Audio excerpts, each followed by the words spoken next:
Hello good morning students. आज हमारा कबीर पाठ का जो हम शब्द पढ़ रहे थे तो इसका भाग 2 है और ये इस पाठ का व्याख्या का अंतिम वीडियो है।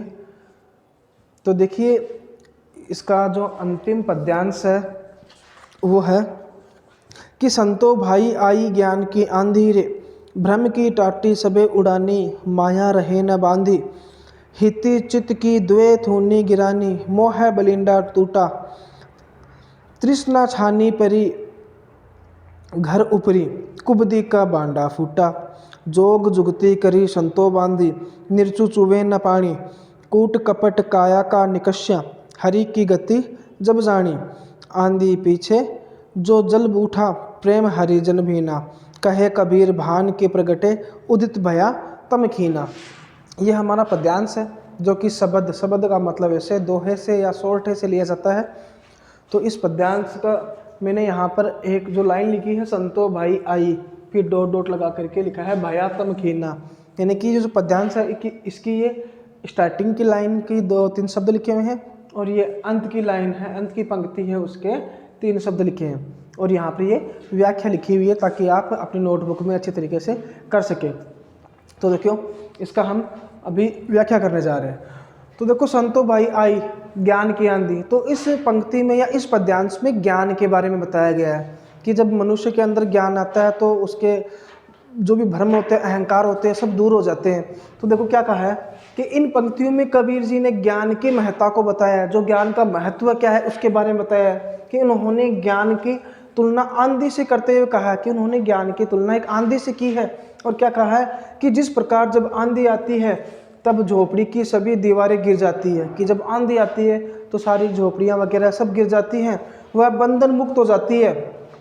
उसी प्रकार जब व्यक्ति को ज्ञान प्राप्त होता है तब मन के सारे भ्रम दूर हो जाते हैं। यानी कि ज्ञान की तुलना आंधी से की है कि जब आंधी आती है तो जितने भी झोपड़ियाँ वगैरह है सो वो सब गिर जाती हैं, वो अपने बंधनों से मुक्त हो जाती है, उड़ने लग जाती है आंधी में।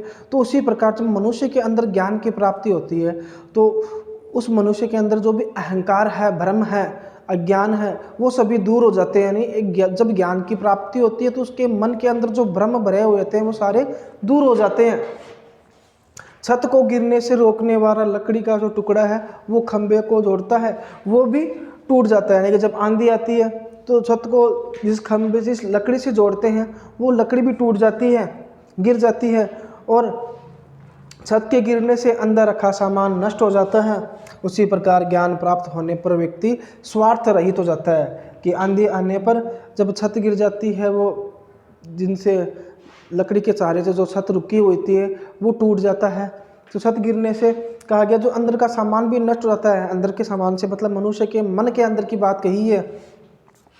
तो उसी प्रकार जब ज्ञान प्राप्त होता है तब व्यक्ति स्वार्थ रहित हो जाता है, यानी कि मन के जितने भी स्वार्थ है वो दूर हो जाते हैं और मन के सारे विकार नष्ट हो जाते हैं। यानी कि मन में जितने भी बुरी बातें हैं, विकार का मतलब है जो मन के अंदर जो बुरी बातें मन में पैदा कर रखी है वो सभी दूर हो जाते हैं, वो सभी विकार है वो दूर हो जाते हैं। परंतु जिनका घर मजबूत रहता है, यानी जिनके मन में कोई कष्ट नहीं रहता, वो सज्जन होते हैं, उन पर आंधी का कोई प्रभाव नहीं पड़ता। यानी कि जो सज्जन व्यक्ति होते हैं उनका आंधी के कहने का मतलब जो मजबूत घर होते हैं उन पर आंधी का कोई फर्क नहीं पड़ता। तो इसी प्रकार सज्जन व्यक्ति होते हैं तो उन पर उनको कुछ सिखाने से, उनको कुछ भ्रम बताने से उनको कोई फर्क नहीं पड़ता। यानी कि सज्जन व्यक्ति है उनको आंधी का कोई भी प्रभाव नहीं पड़ता है।